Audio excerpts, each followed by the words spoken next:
Hi అండి అందరికీ welcome to అమ్మో కిచెన్ వరల్డ్. అందరు ఎలా ఉన్నారండి? నేనైతే చాలా బాగున్నానండి.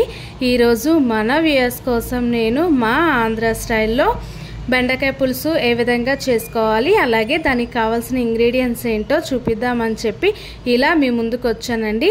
ఈ బెండకాయ పులుసు అనేది జిగురు లేకుండా చాలా అంటే చాలా టేస్టీగా, చాలా సింపుల్గా కూడా ఏ విధంగా చేసుకోవాలో చూపిస్తానండి. ఈ బెండకాయ పులుసు ఏ విధంగా చేసుకోవాలి, అలాగే దీనికి కావాల్సిన ఇంగ్రీడియంట్స్ ఏంటో చూసేద్దాం. వచ్చేసేయండి. ఈ బెండకాయ పులుసు చేయడానికి కావాల్సిన ఇంగ్రీడియంట్స్: బెండకాయ ముక్కలు.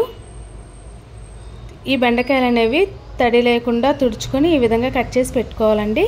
అలాగే పొడుగా కట్ చేసి పెట్టుకున్న ఉల్లిపాయ ముక్కలు, పచ్చిమిరపకాయ ముక్కలు, కొద్దిగా కరివేపాకు, అలాగే అల్లం వెల్లుల్లి పేస్ట్ కొద్దిగా, ఆవాలు జీలకర్ర తాలింపు కోసం, పచ్చిశనగపప్పు, రుచికి సరిపడినంత సాల్ట్, కొద్దిగా పసుపు, రుచికి సరిపడినంత కారం, అదేవిధంగా కొద్దిగా గరం మసాలా, సన్నగా కట్ చేసి పెట్టుకున్న టమాటా ముక్కలు, వేడి నీళ్ళలో నానబెట్టుకున్న కొద్దిగా చింతపండు, కొద్దిగా కొత్తిమీర.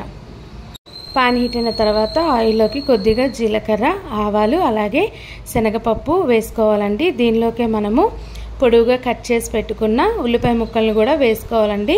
ఈ ఉల్లిపాయ ముక్కలు అనేవి బ్రౌన్ కలర్ వచ్చే వరకు కూడా మనము వేయించుకోవాలి.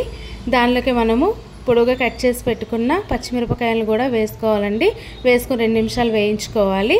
దానిలోకి మనము అల్లం వెల్లుల్లి పేస్ట్ని కూడా యాడ్ చేసుకోవాలండి. ఈ అల్లం వెల్లుల్లి పేస్ట్ అనేది కింద అడుగు మాడిపోకుండా గ్యాస్ అనేది సిమ్లో పెట్టుకొని పచ్చివాసన పోయే వరకు కూడా మనము ఈ ఉల్లిపాయ ముక్కల్ని వేయించుకోవాలండి. దీనిలోకి మనము ముందుగా కట్ చేసి పెట్టుకున్న బెండకాయ ముక్కలను కూడా వేసేసుకోవాలండి. ఇప్పుడు ఈ బెండకాయ ముక్కలు అనేది ఒక్కసారి గ్యాస్ అనేది సిమ్లో పెట్టుకొని ఆయిల్ మొత్తము ఇవి అబ్జర్వ్ చేసుకునేలాగా ఒకసారి వీడియోలో చూపిస్తున్న విధంగా కలుపుకోవాలండి. ఈ విధంగా కలిపిన తర్వాత మనము గ్యాస్ అనేది సిమ్లో పెట్టుకొని మూత పెట్టుకొని ఉడికించుకోవాలండి. ఒక 5 మినిట్స్ ఉడికించుకున్న తర్వాత మూత తీసి చూసినట్లయితే బెండకాయలు అనేవి ఈ విధంగా ఉడుకుతాయండి. చూసారు కదా. ఇప్పుడు దీనిలోకి మనము సన్నగా కట్ చేసి పెట్టుకున్న టమాటా ముక్కలను కూడా వేసుకోవాలి. టమాటా ముక్కలు వేసుకొని దీనిలోకి కొద్దిగా పసుపు, అదేవిధంగా సాల్ట్ని కూడా యాడ్ చేసుకోవాలండి. దీన్ని కొంచెం కూడా కదపకుండా ఇలా మూత పెట్టుకొని ఉడికించుకోవాలండి. ఈ ఉప్పు వేసి ఉడికించుకోవడం వల్ల ఇక్కడ చూసారు కదా టమాటా అనేది సాఫ్ట్గా ఉడికిపోయిందండి. చూసారు కదా, ఈ విధంగా ఉడికిపోయింది టమాటా. ఇప్పుడు ఈ టమాటా గ్రేవీ అనేది బెండకాయ ముక్కలన్నింటికి కూడా అబ్జర్వ్ చేసుకునేలా ఈ విధంగా ఒకసారి కలుపుకోవాలండి. ఇలా కలుపుకున్న తర్వాత మనము ముందుగానే తీసిపెట్టుకున్న చింతపండు రసాన్ని కూడా యాడ్ చేసుకోవాలండి. ఈ చింతపండు రసం వేసిన తర్వాత ఈ రసం అనేది బెండకాయలన్నింటినీ కూడా అబ్జర్వ్ చేసుకునేలాగా ఒకసారి కలుపుకోవాలండి. దీనిలోకి మనము రుచికి సరిపడినంత కారం కూడా యాడ్ చేసుకొని ఒకసారి ఈ కారం అనేది పచ్చివాసన పోయే వరకు కూడా గ్యాస్ అనేది సిమ్లోనే పెట్టుకొని ఒకసారి ఇదంతటిని కూడా ఒకసారి ఇలా కలుపుకోవాలండి. ఈ విధంగా కలుపుకున్న తర్వాత కొద్దిగా వాటర్ని యాడ్ చేసుకోవాలండి. చాలా కొంచెం వేసాను, చూసారు కదా, ఓన్లీ బెండకాయలు ఉడకడం కోసము. ఈ విధంగా వాటర్ కూడా వేసి కలుపుకున్న తర్వాత గ్యాస్ అనేది సిమ్లోనే పెట్టుకొని మూత పెట్టుకొని ఒక 5 నిమిషాల పాటు ఉడికించుకోవాలండి. చూసారు కదా, ఒక 5 నిమిషాల తర్వాత ఈ విధంగా వాటర్ అనేది దగ్గరికి అయిపోతుందండి. దీనిలోకి మనము మసాలాను కూడా యాడ్ చేసేసుకోవాలి. మసాలా వేసిన తర్వాత ఈ బెండకాయలన్నింటినీ కూడా ఒకసారి ఈ కర్రీ మొత్తాన్ని కలుపుకోవాలండి.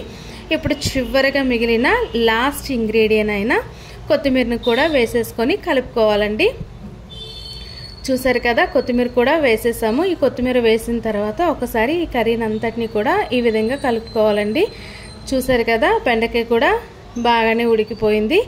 ఈ విధంగా మనము బెండకాయ ముక్కల్లోకి సాల్ట్ అనేది ముందుగా యాడ్ చేయకూడదండి, ఆయిల్లోనే ఉడికించుకోవాలి. అలా అయితే బెండకాయ అనేది జిగురుగా ఉండకుండా సాఫ్ట్గా ఉడికిపోతుందండి.